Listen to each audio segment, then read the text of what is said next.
morning. Welcome to Toad TV. I am Mary Beth. I'm Helen. And we are the creative hands and minds behind Toad Hollow, where we dye yarn and make bags. And my hair is doing something I don't even want to know.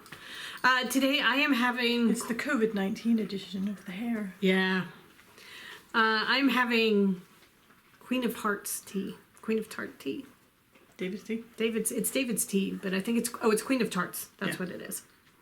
I'm having the old Red Zinger standby. Oh, this is so good. This is my really special one that I allow myself every now and then. Oh, I totally watered it down. Ah, yummy. Okay.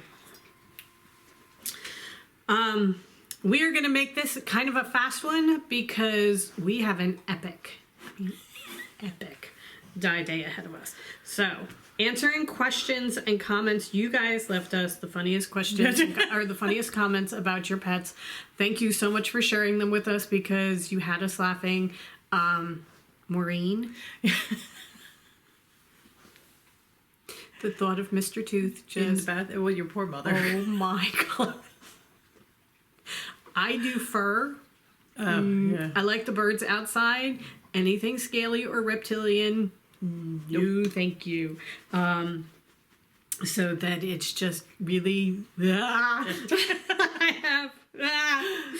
Okay. And Fern, your stories of working in the burn unit, I mean... Oh my God, God bless you. Because honestly, being able to do that is just, it takes a really special person. Really special person to do that. And making those people so happy with their dog and bringing in snow for the little boy, you made me cry. Yeah. So that was so sweet. Thank you. So thank you guys for sharing with us. May wanted to know, is Cecil named after Cecil the seasick sea serpent? No, he was not. Well, now he is. No, he was not. I had not even heard of that book before when we first got Sess.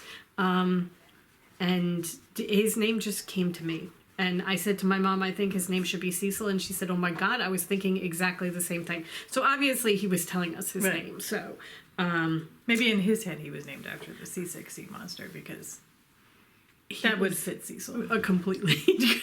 Completely.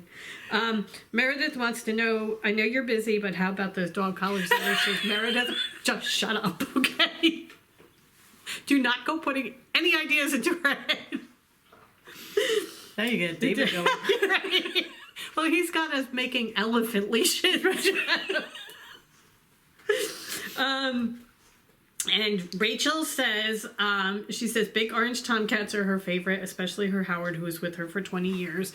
I totally understand. They are both, all three of mine were pains in the neck. They would mark their territory when they got upset. Not normally, but it was just something about the orange cats. They were such loves. I mean, they were just mushes. Yeah. You know, so... but she wanted to know, she said, you probably mentioned it before, but what kind of jobs did you have before starting your business? So that is our topic for the day. Oh, sorry. One other person asked, what was the beautiful teal green color bow over my left shoulder?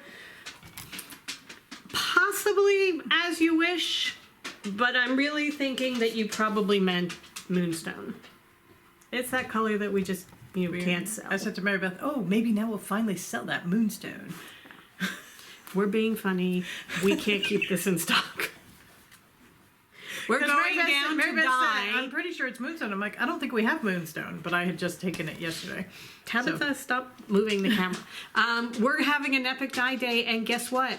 We're dyeing Moonstone. So, anyway, probably that. So, jobs. What kind of jobs have we had? My first full-time job was working as a chambermaid in a hotel down here. I got to work down here during the summer, and I did that for a couple summers. That was when you were in high school. High school. College, I worked as a police dispatcher down here during the summer. We both served ice cream down here. I was going to say, down here, I mean, for the summers when we were in high school and college, T-shirts? I made T-shirts. I scooped ice cream. I mainly my big thing, year after year, once I found it, was I worked at the deli in this local supermarket. Oh, that's right. We both worked at the local supermarket. I worked as a cashier, and Helen worked as the deli. Yeah, and that one, I pretty much started my freshman year in college, and that one took me all my summers through college. And then when I was in grad school. So, that was a good job to have. Yeah. And then you went into accounting and kind of stayed in accounting. Yes. I was a kindergarten teacher, kindergarten and first grade for a while. I have my master's degree in education, so that I taught for about a dozen years. I worked in a construction office as an assistant property manager. That was the last job I had before we opened our business. You were a project manager, right? Yeah, what did I say? Property. Property. No, That was my job. That was your job. I was an assistant project manager, and basically it was a glorified secretary. I did all their paperwork. I was in corporate property management for a long time, doing accounting and property management. Then I started working for private construction companies, doing accounting. And our last jobs We were right across the street from each other. Yeah. Two different construction companies right across the street from each other.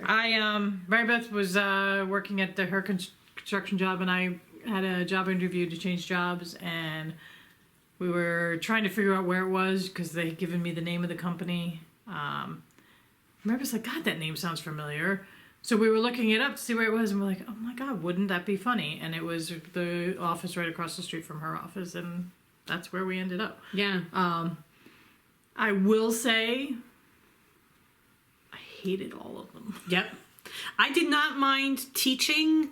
I really didn't mind teaching. I started off teaching in a Catholic school, and I did not mind that because I was in kindergarten, and back then it was just, as long as they come out basically reading, they didn't care what you did. So we did Around the World in 180 Days, and I gave them each a passport, and we'd go to different countries and do art projects and taste foods from different countries and read books from different countries. And I tied all the social studies, language arts, math, science into the different countries. And that was a lot of fun. I really enjoyed that. When I went over to public school, really did not like it as much. And I left soon after that. And then, I've temped during the summers. Every year I was teaching, I was temping during the summers.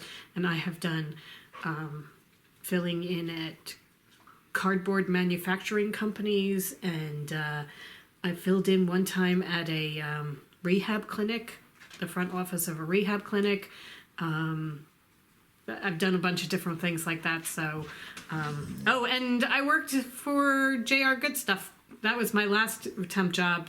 Worked for J.R. Good Stuff, which was a retail store down here on the island. When I was teaching, I would work nights and weekends, and then all through the summer for him. And I loved working for Jules and Rick. They were a wonderful, wonderful couple, and they taught me everything that I know about retail. So sadly, we have lost both of them, but they were a trip. They were wonderful. They really were. They were characters. That was so much fun.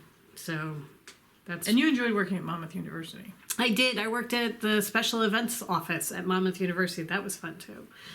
So that's a little bit of our job history. We've had a lot of different kinds of jobs, but I will say I have I moved from job to job because I was trying to move up because all of my jobs were very male dominated, so I would get entrenched in a job and then they wouldn't move me any further, so then I would move to go up. This is the longest job I've ever had. Me too. Yeah. Because we're coming up on 10 years. Wow. And so cheers to us. Yeah. Oh. But badass babes in business. Yeah, I will say I like the money of the other place. Hated every other aspect of it, but the money was cool. Mine never was. Being a kindergarten teacher, surprisingly enough, does not pay. All right, guys, we are going to get going because, as I said, Epic Die Day. We will see you tomorrow. Happy Mother's Day to everybody who is a mother and who is celebrating. So we'll see you tomorrow. Yes. I hope you guys have a wonderful, wonderful Saturday afternoon. It is bright and sunny and cold. Yeah, we're supposed to, there are freeze warnings out tonight. So have a good day, everybody.